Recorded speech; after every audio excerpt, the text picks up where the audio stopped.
বিক্রমের সাথে দেখা করতে চাইছিলেন। এই ক্লায়েন্ট বিক্রমের কন্ট্যাক্ট এলো কি করে? স্যার আমার জন্যে ও আগে আমাকে কন্ট্যাক্ট করেছিল। ও বিক্রম স্যারের পুরো ইতিহাস ভালো করে জানতো, আর বিক্রম স্যার ওর এই হোমওয়ার্কে খুব ইমপ্রেসড হয়েছিল, আর উনি আমাকে মিটিং ফিক্স করতে বলেছিলেন। আপনি ওর সঙ্গে আগে দেখা করেছিলেন? না স্যার, ওই ফোন করেছিল, আর সেটাও প্রাইভেট নাম্বার থেকে।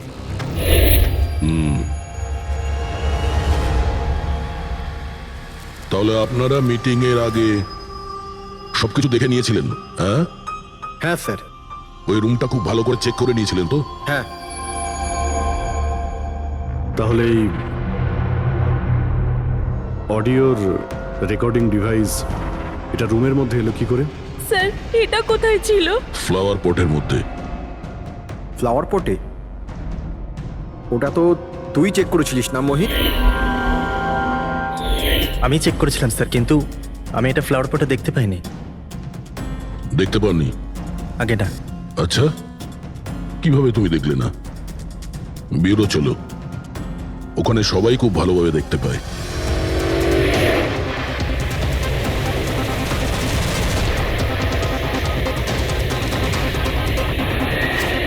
মোহিতের উপর নজর রাখবে। গুলি চালাবে না। কৈলাস স্যার, আপনি? কে ইনি? ইনি সিবিআই অফিসার কৈলাস বাবু। কেমন আছেন স্যার? দারুণ। কি ব্যাপার স্যার, হঠাৎ করে আপনি আমাদের রাস্তা আটকে দিলেন? অভিজিৎ, আমার ওই লোকটাকে চাই যে তোমাদের সিআইডির গাড়িতে বসে আছে। মোহিত? ও ও আমাদের অপরাধী স্যার, ওকে আমরা ব্যুরোতে নিয়ে যাচ্ছি ইন্টারোগেট করার না জন্য। অভিজিৎ, ও অপরাধী নয়, ও একজন সিবিআই অফিসার। কি বলছেন আপনি? এই মোহিত সিবিআই অফিসার? কিন্তু স্যার, এ তো ওই বিক্রমের ওখানে গার্ডের চাকরি করছিল। দেখাবার জন্য, সত্যিটাকে লুকোবার জন্য। কিরকম সত্যি স্যার? মোহিত একজন আন্ডার কভার। ও আমার কথাতেই ওখানে ডিউটি করছিল, আর আমার কথাতেই ও বিক্রমের ওখানে রেকর্ডিং ডিভাইসটা লাগিয়েছিল। আর এই কারণে কিছুই বলতে হচ্ছিল না। আন্ডার কভার মরে যাবে, কিন্তু প্রোটোকল ভাঙবে না। না ঠিক আছে স্যার, ওই অ্যাকচুয়ালি কিছু জিজ্ঞাসাবাদ তো করতেই হবে, খুনের ব্যাপার তো, জাস্ট জেনারেল জিজ্ঞাসাবাদ। আর আমরা ওই অডিও রেকর্ডিংটা পেতে পারি স্যার? আমরা জানতে চাই যে খুনি আর বিক্রমের মধ্যে কি কথা হয়েছে। আপনি এসে গেছেন স্যার, আমি আপনার জন্যই অপেক্ষা করছিলাম। ওইখানে আপনার ফাইলটা আছে, ওখানে পুরো ফাইন্যান্সিয়াল প্ল্যান পড়ে আছে, এবং আমার স্থির বিশ্বাস যে আপনার খুব পছন্দ হবে। এটা নকল। মনে হচ্ছে এই বিক্রম বিজয় খুনিকে চেনে, সেই কারণে খুনি ওকে নিজের মুখ দেখতেই দেয়নি। আর যখন বিক্রম জানতে পারে যে যে টাকাগুলোকে দেওয়া হয়েছে সেগুলো নকল, তখন সে বিক্রমকে খুন করে আর ব্যাগ নিয়ে চলে যায়। একটা কাজ করি আমরা,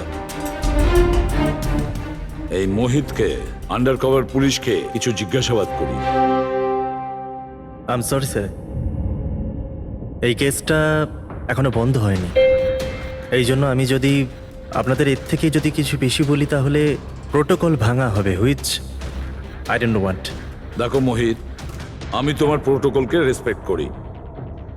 এমন তো কিছু পেয়েছো তোমার ইনভেস্টিগেশন চলাকালীন যেটা হয়তো তোমার প্রোটোকলের মধ্যে পড়ে না, আর সেই জন্য তুমি আমাদের কিছু বলতে পারো। কিছু তো একটা বলবে যে সূত্র ধরে আমরা খুনি পর্যন্ত পৌঁছতে পারি। আমি আপনাদের শুধু এটা বলতে পারি যে গত কয়েক বছর ধরে সিবিআই এই বিক্রমের পিছনে পড়েছিল। আজ থেকে 15 বছর আগে, সাল 2002-তে সিবিআই এক আন্ডার কভার অফিসারকেও বিক্রমের পিছনে লাগিয়েছিল কিছু বিশেষ প্রমাণ জোগাড় করতে, কিন্তু কিছু পাওয়া যায়নি। আর আনফর্চুনেটলি আমাদের এই অফিসার মারা যান। এক মিনিট, নাম কি ছিল এই অফিসারের? ইন্সপেক্টর অধিরাজ।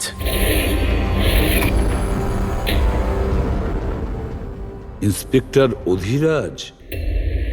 এই বোতলে যে রক্তটা আছে, এই রক্তে বিক্রমের ডিএনএ ছাড়াও অন্য কারো ডিএনএ আছে। বিক্রমের ডিএনএ ছাড়াও অন্য কারো ডিএনএ আছে? তুমি বলতে চাইছো অন্য কেউ ছিল? কে ছিল স্যার? ক্রিমিনাল ডাটাবেসের সঙ্গে কম্পেয়ার করে দেখেছিলে, ম্যাচ করে দেখেছিলে তুমি? তার দরকার পড়েনি। প্রয়োজন ছিল না কি বলছো সালুকে? সেটা কার ডিএনএ? ওই ডিএনএ হ্যাঁ। পঙ্কজের। হোয়াট? ওই ডিএনএ পঙ্কজে? আমাদের পঙ্কজে? আমাদের পঙ্কজের। এটা কি করে হতে পারে? সিআইডি অফিসার হলো পঙ্কজ। সিআইডি অফিসার পঙ্কজ খুন করতে পারে? আমাদের একজন অফিসার খুনি? কিন্তু স্যার পঙ্কজ কেন খুন করতে যাবে? সেটাই তো, সিআইডি অফিসার কেন খুন করতে যাবে? স্যার, বিক্রমের বাড়ির থেকে 1 কিলোমিটার দূরে পুলিশ একটা বেবারিশ মোটরসাইকেল পেয়েছে স্যার। কার মোটরসাইকেল ছিল ওটা? স্যার ও পঙ্কজের ওটা।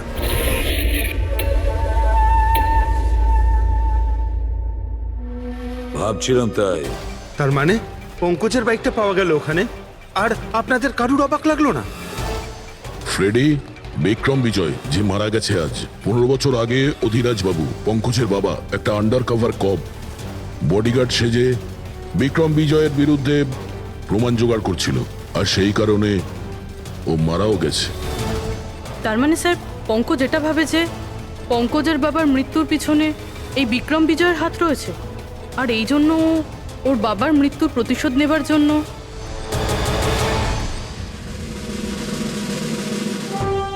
পঙ্কজ এখন কোথায়?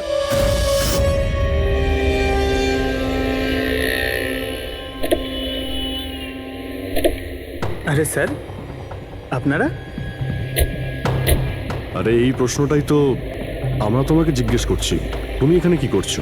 তুমি তো অসুস্থ ছিলে। আরে স্যার, বাইক চুরি হয়ে গেছিল আমার। এই সামনে থানাতেই রিপোর্ট লেখাতে এসেছিলাম। এই দেখুন। আমরা জানি তোমার বাইকটা কোথায়। আপনারা কি করে জানলেন স্যার? তোমার বাইক বিক্রম বিজয়ের বাড়ির কাছে পেয়েছি। সেই বিক্রম বিজয় যে তোমার বাবার খুনি।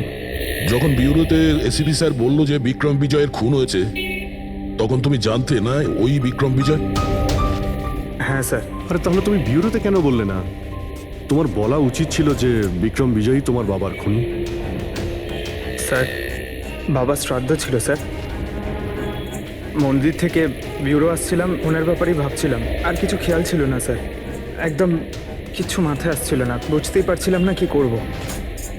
আর এই যে তোমার হাতটা কাটা, এক্স্যাক্টলি কি হয়েছিল? স্যার, এটা তো মন্দির থেকে যখন আমি অটোতে ফিরছিলাম।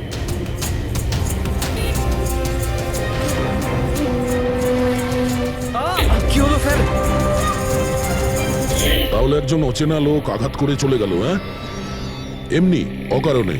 স্যার আমি জানি বিশ্বাস করাটা একটু কঠিন, কিন্তু এটাই সত্যি। আচ্ছা পঙ্কজ, তুমি সবসময় তো বাইকে করে বিউরোতে আসতে, হঠাৎ তুমি অটো করে কেন এলে? হঠাৎ করে না স্যার, আমার বাইক তো 2 দিন ধরে খারাপ হয়ে রয়েছে। তাহলে তোমার খারাপ হয়ে যাওয়া বাইকটাকেও নিয়ে গেল। সে ওটাকে রিপেয়ার করলো, আর ঠিক হয়ে যাওয়ার পর ওটাকে একটা ফাঁকা জায়গায় ফেলে দিয়ে এলো। তাও কাকতালীয় ভাবে এমন একজনের বাড়িতে ফেলে দিয়ে এলো যার আজই খুন হয়েছে, আর যে তোমার বাবার খুনিও। স্যার, আপনারা আমাকে সন্দেহ করছেন? আপনাদের মনে হচ্ছে ওই বিক্রম বিজয়কে আমি মেরেছি?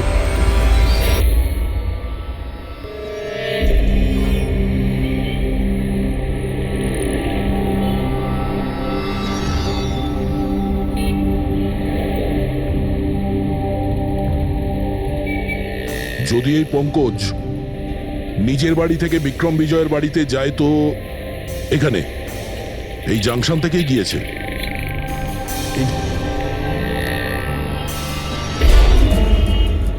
স্যার সিগন্যালে সিসিটিভি ক্যামেরা রয়েছে। এই সিসিটিভি ক্যামেরার ফুটেজ থেকেই আমরা জানতে পারবো যে পঙ্কজ ওই বাইকে করে এখান থেকে গিয়েছিল নাকি ওটা অন্য কেউ ছিল।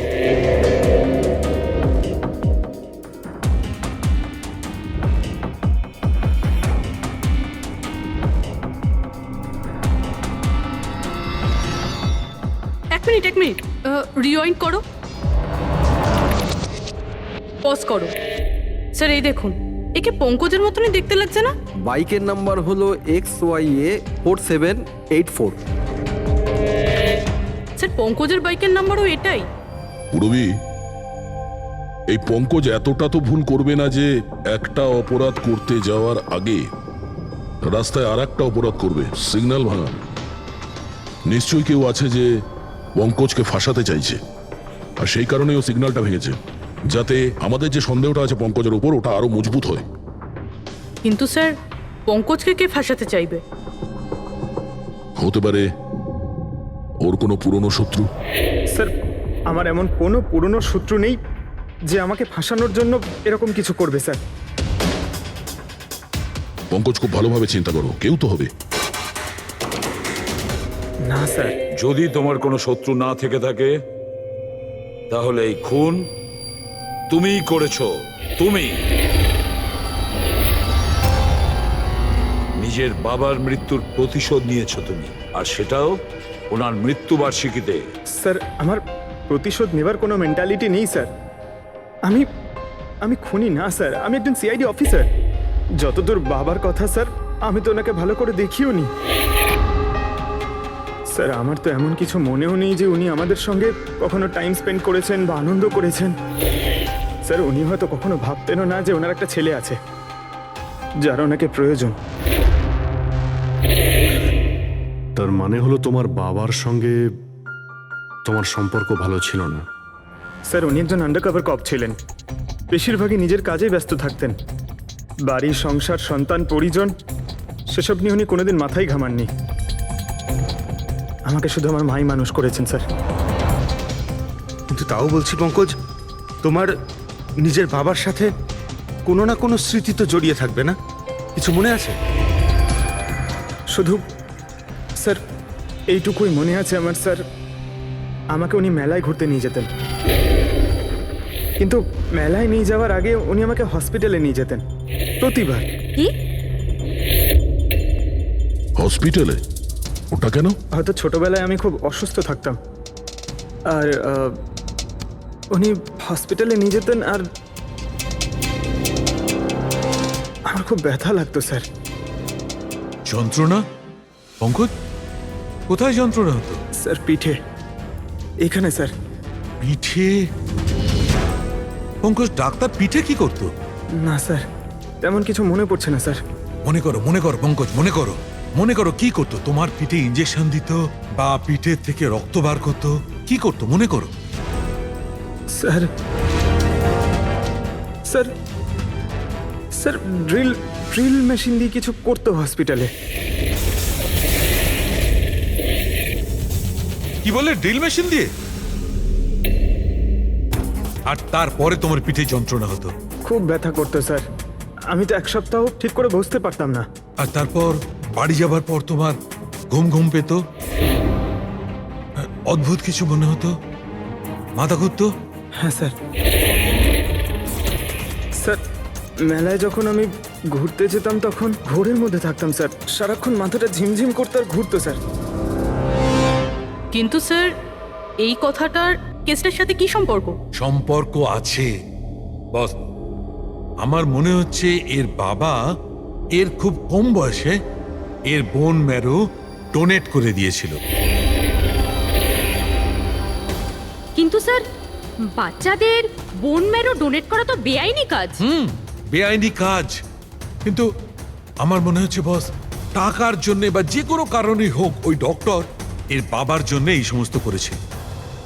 সেটা বুঝলাম স্যার, কিন্তু আমি এখনো এটা বুঝতে পারছি না যে ওই ঘটনাটার এই কেসের সাথে কি সম্পর্ক। কানেকশন এইটা পুরোপুরি, যখন কাউকে বোন ম্যারো ডোনেট করা হয়ে থাকে তখন যাকে বোন ম্যারো ডোনেট করা হয়েছে সেই ব্যক্তির হিউম্যান কাইমারিজম হয়ে যায়।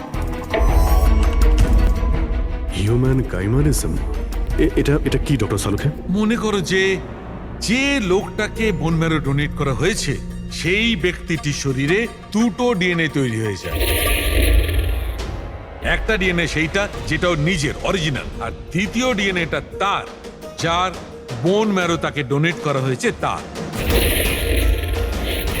তার মানে ডক্টর, পঙ্কজের বোন ম্যারোটা যে পেয়েছে তার রক্তেও এই পঙ্কজের ডিএনএ আছে? এক্স্যাক্টলি দয়া বস, আমার মনে হচ্ছে সেই ব্যক্তিটা একটা বিশেষ লোক যার জন্য পঙ্কজের বাবা এই কাজ করেছিলেন। এমন কোনো বিশেষ লোক যে পঙ্কজের বাবা ইন্সপেক্টর অধিরাজের খুব কাছের মানুষ ছিলেন, আর তার মৃত্যুর প্রতিশোধ নিতে গিয়ে ও একটা খুন করে বসে। কিন্তু কে?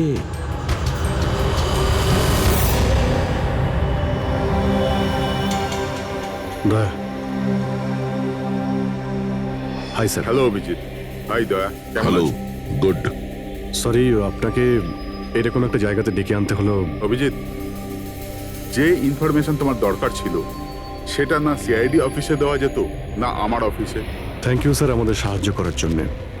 স্যার, পঙ্কজ একজন সৎ অফিসার, আর যদি আপনার সাহায্যকে আমরা নিরাপরাধ প্রমাণ করতে পারি। অভিজিৎ, তোমার মনে আছে এক বিপজ্জনক অপরাধী ছিল রাকা, তাকে ধরতে তুমি আমাকে সাহায্য করেছিলে। তা ধরে নাও আমি সেটারই ঋণ মেটাচ্ছি। এসব আপনি কি বলছেন স্যার? অ্যাকচুয়ালি আমাদের পঙ্কজের বাবা ইন্সপেক্টর অধিরাজের ব্যাপারে কিছু ইনফরমেশন চাই, যতটা আপনি দিতে পারবেন। আপনি কাজ করেছেন না ইন্সপেক্টর অধিরাজের সঙ্গে? হ্যাঁ দয়া, অধিরাজ খুবই সৎ ইন্সপেক্টর ছিল আর সাহসীও। আমার তো এটা বলতে গর্ব হয় যে আমরা একসাথে কাজ করেছি। স্যার, অ্যাকচুয়ালি আমরা এটাই জানতে চাই যে ওনার আন্ডারকভার মিশনের সময় ওনার সঙ্গে কারো কি কোনো গভীর সম্পর্ক হয়েছিল? আই মিন, কোনো নতুন পরিবার, সেরকম কিছু? অভিজিৎ, এই যে আন্ডার কভারদের যে দুরকম জীবন হয়, খুব কঠিন হয় সেটা সামলানো। এই পুলিশেরাও তো মানুষ হয় নাকি, আর তাদেরকেও সেই সীমাটা পেরিয়ে যেতে নেই যেটা ও পেরিয়ে গিয়েছিল। মানে ওনারও কারোর সঙ্গে ভালোবাসা হয়েছিল? ওনারও কোনো অন্য পরিবার ছিল? হ্যাঁ, অধিরাজের দ্বিতীয় স্ত্রী বাচ্চা জন্ম দিতে গিয়ে মারা গিয়েছিল। ও, আর অধিরাজ বাবুর মৃত্যুর পর এই দ্বিতীয় বাচ্চাটার কি হয়েছে? এই রহস্য সবসময় রহস্যই রয়ে গেছে। অধিরাজ ওই দ্বিতীয় বাচ্চাটাকে কোথায় রেখেছে, কিভাবে বড় করেছে, আর ওই বাচ্চাটা কোথায় গেল কেউ কিছু জানে না। আর এই যে বাচ্চাটা, মানে দ্বিতীয় বিয়ের বাচ্চাটা, কত বয়স ওর? এ পঙ্কজের থেকে 2-3 বছর বড় হবে। বিয়ে পঙ্কজের মায়ের সাথে আগে হয়েছিল, কিন্তু বাচ্চা দ্বিতীয় স্ত্রীর আগে হয়েছিল। হয়তো ওনার কোনো রোগ ছিল যার কারণে অধিরাজবাবু পঙ্কজের বোন ম্যারো ওকে দিয়েছিলেন। নিজের বাবার মৃত্যুর প্রতিশোধ নিতে হতে পারে খুনটা পঙ্কজের সৎ ভাইই করেছে। আর এখন প্রশ্ন এটাই যে পঙ্কজের এই সৎ ভাই কে সে, আর এখন কোথায়? আমার কিছু কিছু আইডিয়া হচ্ছে যে ওর সঙ্গে ঠিক কি হতে পারে। দেখুন স্যার, আমাদের আরো একটা সাহায্যের খুব প্রয়োজন। এই আন্ডারকভার মিশনের সময় আপনাদের সঙ্গে আর কারা কারা ছিলেন তার সবার ইনফরমেশন চাই, আর অধিরাজ বাবুর ডিটেলস। অভিজিৎ, এটা একটু মুশকিল হবে। জানি স্যার, এটা খুবই কঠিন, কিন্তু কাউকে নির্দোষ প্রমাণ করতে হবে। আপনি আমাদের উপরে বিশ্বাস রাখতে পারেন, সমস্ত ইনফরমেশন আমাদের কাছেই থাকবে। ভাই, কতক্ষণ আর অপেক্ষা করতে হবে? এই লোক সময় আসে না কেন?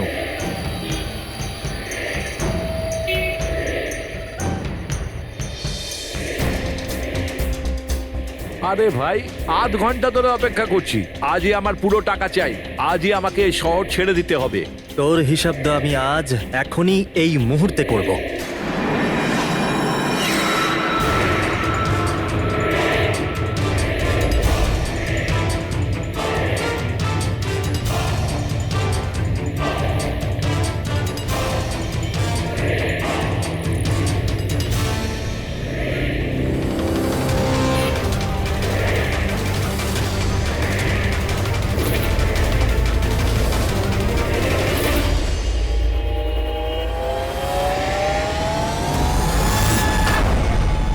তোর অ্যাকাউন্ট সিআইডি বন্ধ করবে।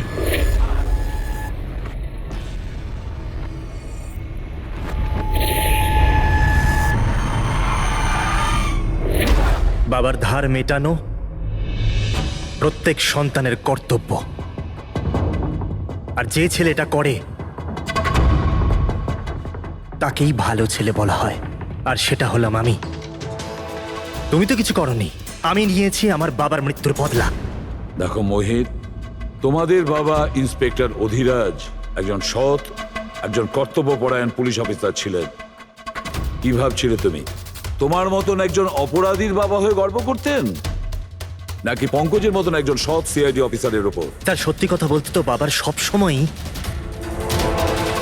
এই পঙ্কজের উপর গর্ব ছিল, আর ভালোবাসতো একেই বেশি।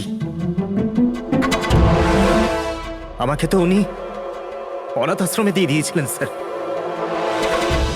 যাতে ওনার দ্বিতীয় পরিবারের ওপর কোনো আঁচ না আসে। তুমি যখন এই কথাটা জানতে আমাদের কাছে এলে না কেন? আমি তো তোমার ভাই, একসঙ্গে ধরতাম বিক্রমকে, তাও আইনের পথে। চাই না আমার তোমার সাহায্য। আমাদের বাবার হত্যাকারীকে কিভাবে ধরতে হবে, কিভাবে ওর উপর প্রতিশোধ নিতে হবে, এর প্ল্যানিং আমি আগে থেকেই করে রেখেছিলাম অনেক দিন থেকে।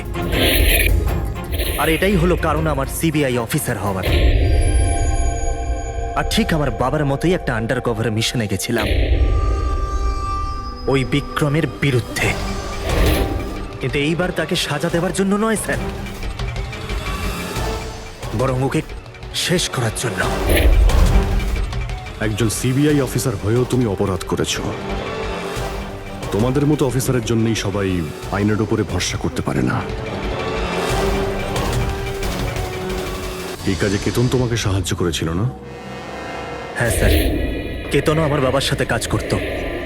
সেও একজন আন্ডার কভার অফিসার ছিল। সেই আমাকে সবকিছু বলেছে। আর তার বলাতেই আমি জানতে পারি যে ছোটবেলায় আমার একটা অপারেশনও হয়েছিল। আর যখন তুমি জানতে পারলে যে তোমার রক্তে দুটো ডিএনএ আছে, একটা তোমার আর একটা আমার, তুমি খুন করে আমাকেই ফাঁসিয়ে দিলে। হ্যাঁ, আর এই জন্য আমার রক্ত বার করে আমি অস্ত্রের ওপরে ছড়িয়ে দিয়েছিলাম। আর তারপর তোমার হাত কেটেছিলাম, যাতে এক তীরে দুই পাখি মরে।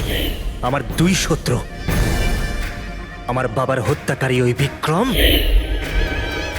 Hello Kailash sir. স্যার, আমি বিক্রমের রুমেতে অডিও ডিভাইস লাগিয়ে দিয়েছি।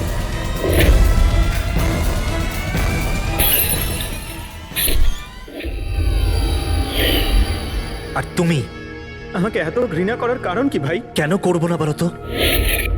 আজ পর্যন্ত সবকিছু তুমি পেয়েছো। আমাদের বাবার নাম, ওনার ভালোবাসা, ওনার সম্মান, সবকিছু। আর দুঃখের বিষয় তো এটা যে এত কিছু পাওয়ার পরেও তোমার এতটুকু হুঁশ ছিল না যে আমাদের বাবার হত্যাকারী কে।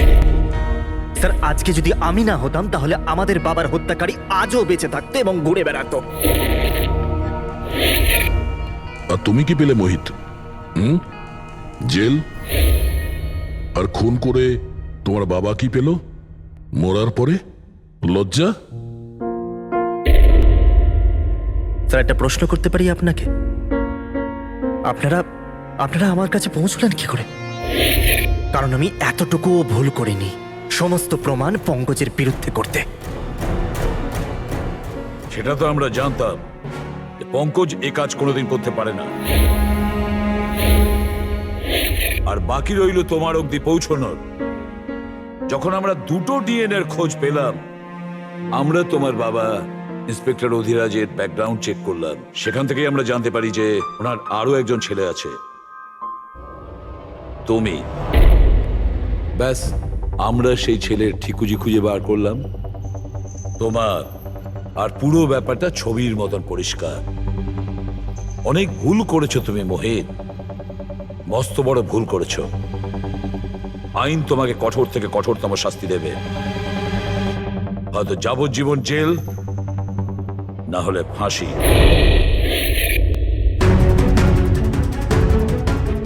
ফ্রেডরিক,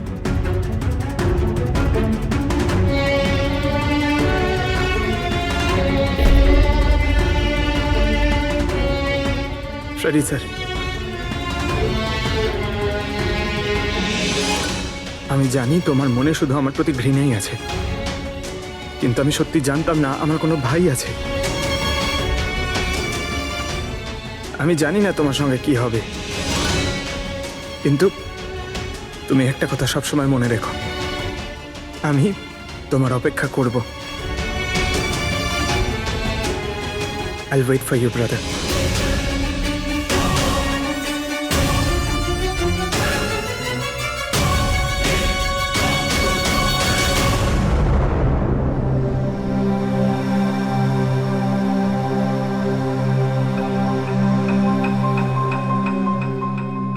পঙ্কজ, দেখো, তোমার যে ভালো দিকটা আছে না, সেটা কিন্তু বাঁচিয়ে রাখবে খুব ভালো করে।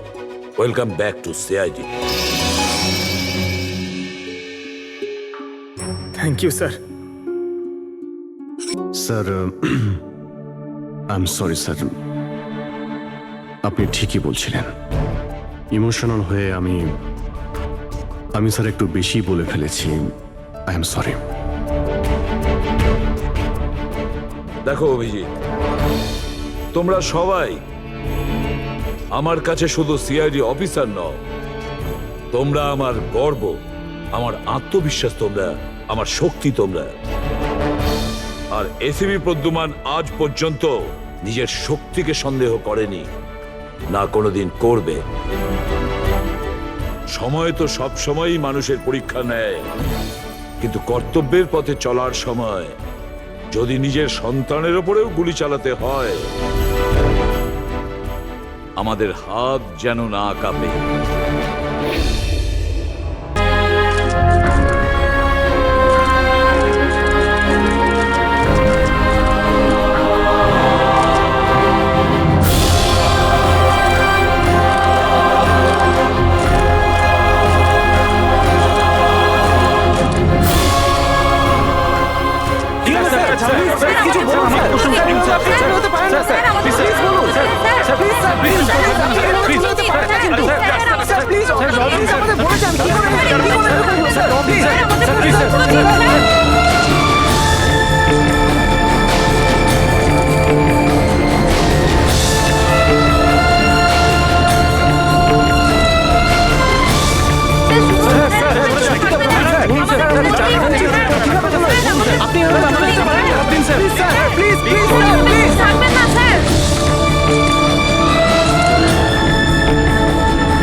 কি হয়েছে দয়ার স্যার?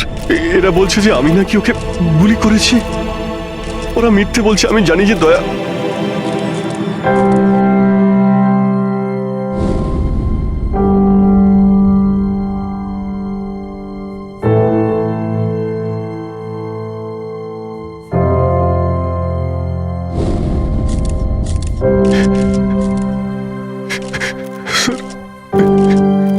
স্যার, আমি জানি না স্যার, আমি কখন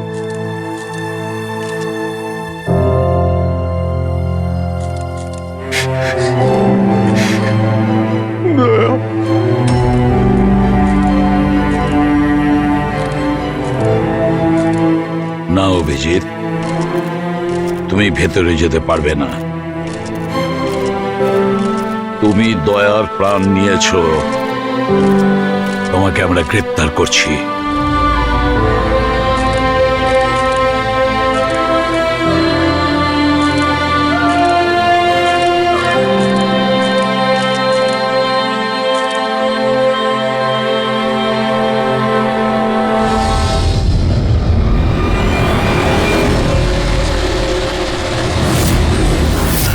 স্যার, যার খুন হয়েছে তার নাম ডিকে, একজন প্রাইভেট ডিটেকটিভ। ওর কাজের লোক লাশটা দেখেছে সকালে।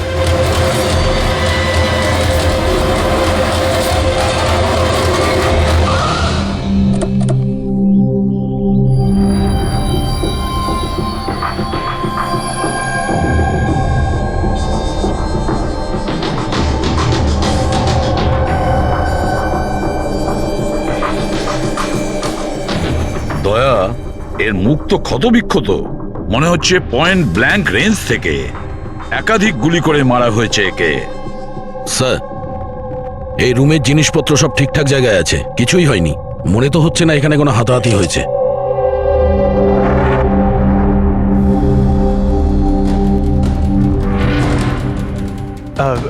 স্যার, স্যার এই কাভার্ড আর লকার তো খোলা আছে, আর সব জিনিসপত্র নিজের জায়গায় আছে। দেখে তো মনে হচ্ছে যে কেউ এতে হাতই দেয়নি।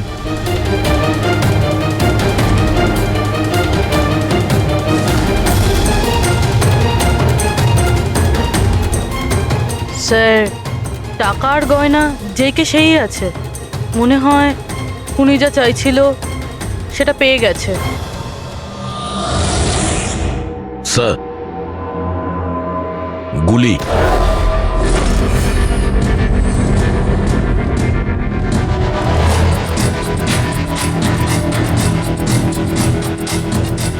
তিনটে গুলি চলেছে দয়া।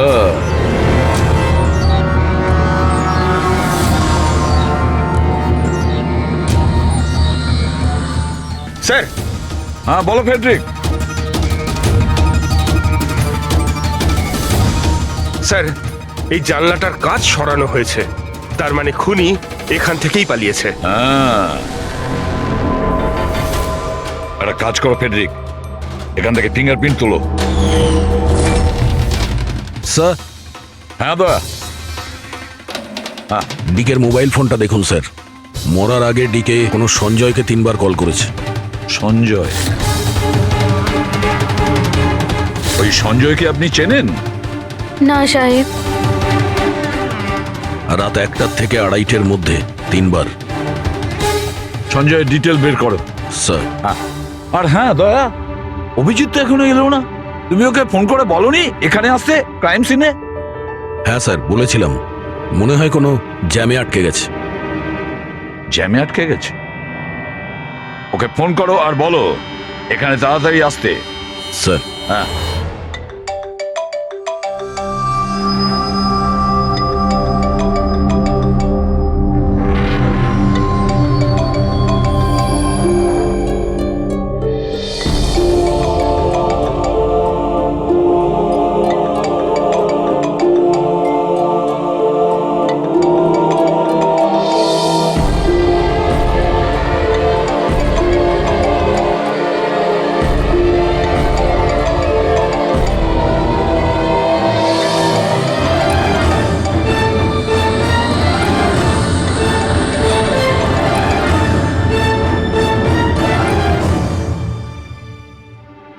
হ্যাঁ দয়া, অভিজিৎ কি বলছে? কোথায় ও? স্যার, মানে ওর শরীর খুব একটা ভালো না স্যার। ও ডাক্তারের কাছে যাবে, তারপর ওখান থেকে সোজা বিউরোতে যাবে। কোনো প্রবলেম আছে? না স্যার, কোনো প্রবলেম নেই। বুঝতে পারছি না, অভিজিৎ দিল্লি থেকে আসার পর কেমন অদ্ভুত আচরণ দেখছি ওর মধ্যে।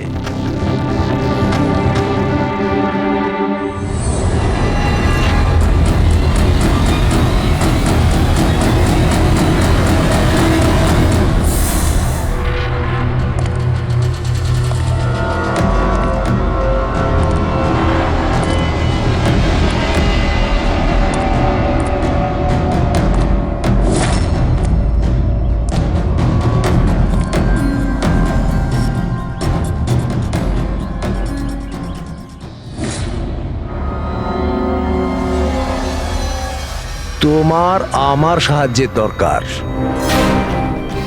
তোমার? আরে ভাই, তুমি হলে গিয়ে সিআইডি অফিসার। হ্যাঁ, কিন্তু এই কাজটা এটা আমি একা করতে পারবো না। চলো ঠিক আছে, তোমাকে সাহায্য করব, এতে আর কি আছে। চলো চা তো খাওয়া যাক।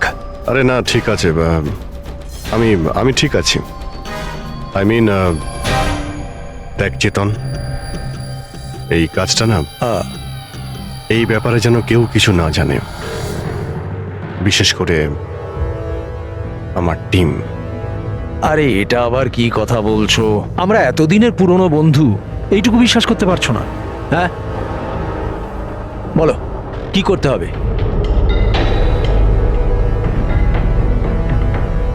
কাউকে ফলো করতে হবে, নজর রাখতে হবে, আর এর জন্য তোকে টাকাও দেবো। কি কথা বলছো? বন্ধুত্বের মধ্যে টাকা? হ্যাঁ।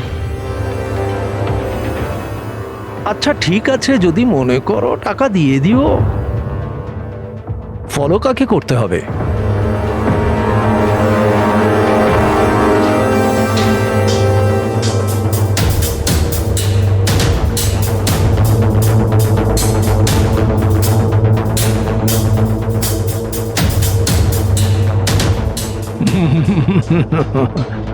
অভিজিৎ, মনে হচ্ছে তুমি ভুল করে ভুল ছবি দিয়ে দিয়েছো। ভুল ছবি আমি দিইনি, একেই তোকে ফলো করতে হবে। এ কোথায় যায়, কি করে, কার সঙ্গে দেখা করে, সবকিছু। রাত 10টা থেকে সকাল 6টা পর্যন্ত। আর প্লিজ কোনো প্রশ্ন করবি না, যা বলেছি তাই করবি, ব্যাস। ওকে ওকে।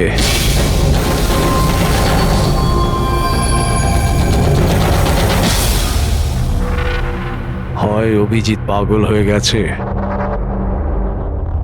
না হলে বিরাট বড় কোনো গেম চলছে।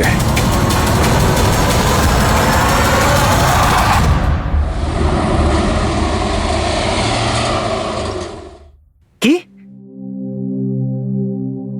কি বলছেন? ও খুন হয়ে গেছে? মরার আগে ডিকে শেষবার ফোনে আপনার সঙ্গে কথা বলেছিল মাঝরাতে। কি কথা হয়েছিল আপনাদের মধ্যে? আমার কথাতে একজনের উপরে নজর রাখছিল, কোনো প্রমাণ পেয়েছিল, সেই জন্য আমাকে ফোন করেছিল। হায়ার করেছিলেন কেন? আমার বস মন্দিরা ম্যাডামের জন্য। মন্দিরা? কুমার জুয়েলার্সের ওনার, বিখ্যাত পেজথি সেলিব্রিটি। আশা করি আপনারা ওই দিল্লির কেসটার ব্যাপারে নিশ্চয়ই জানেন বোধহয়। ও হো হো হো হো, মন্দিরা কুমার, মন্দিরা দেবী। ওনার বিরুদ্ধে তো ওনার স্বামী, শ্বশুর, শাশুড়ি আর কেয়ারটেকারকে মারার অভিযোগ আছে, তাই না? ঠিক বলেছেন। কিন্তু সঠিক প্রমাণ না থাকার কারণে কোর্ট মন্দিরা দেবীকে ছেড়ে দেয়। আর তার কিছুদিন বাদেই মন্দিরা দেবীর পার্সোনাল অ্যাসিস্ট্যান্ট ঈশানা আত্মহত্যা করে নেয়।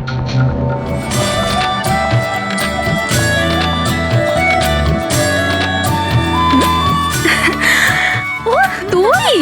হাই, আজও লেট হয়ে গেলি না? তাড়াতাড়ি যা, সঞ্জয় স্যার তোর ওয়েট করছে কখন থেকে। ও গড, সঞ্জয় স্যার তো তাড়াতাড়ি কেন চলে আসলেন? এসেও পড়েছেন আর খুব রেগে আছেন। মাই গড, তুই আমার ব্যাগটা সামলা, আমি এক্ষুনি আসছি।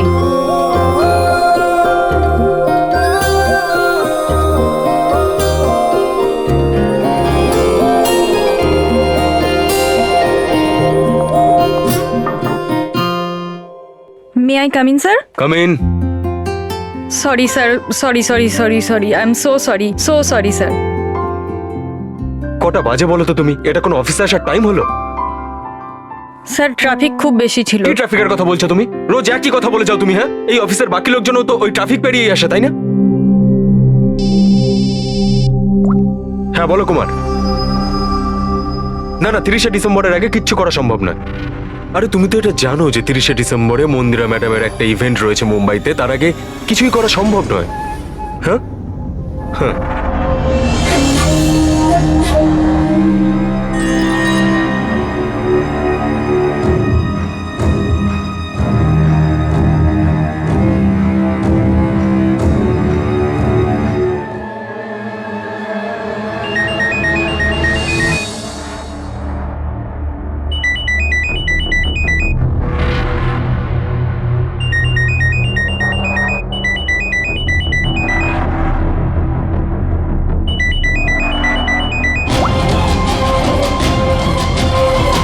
ঠিক আছে, ওকে।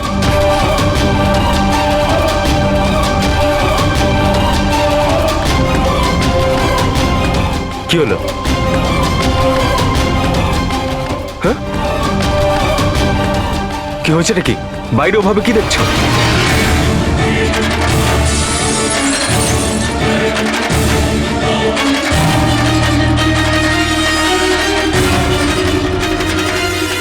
আমারই কেবিনের জানলা দিয়ে ঝাঁপ মেরে আত্মহত্যা করেছিল। আত্মহত্যা কেন করেছিল সেটা কেউ জানে না। আচ্ছা, মন্দিরা দেবী ডিকে কে কার ওপর কড়া নজর রাখতে বলেছিলেন? ওনার প্রাণ সংশয় রয়েছে। ডিকে সেটাই খোঁজ করার চেষ্টা করছিল। প্রাণের ভয় কার থেকে? আসলে কোর্ট থেকে ছাড়া পাওয়ার পরে কেউ ম্যাডামকে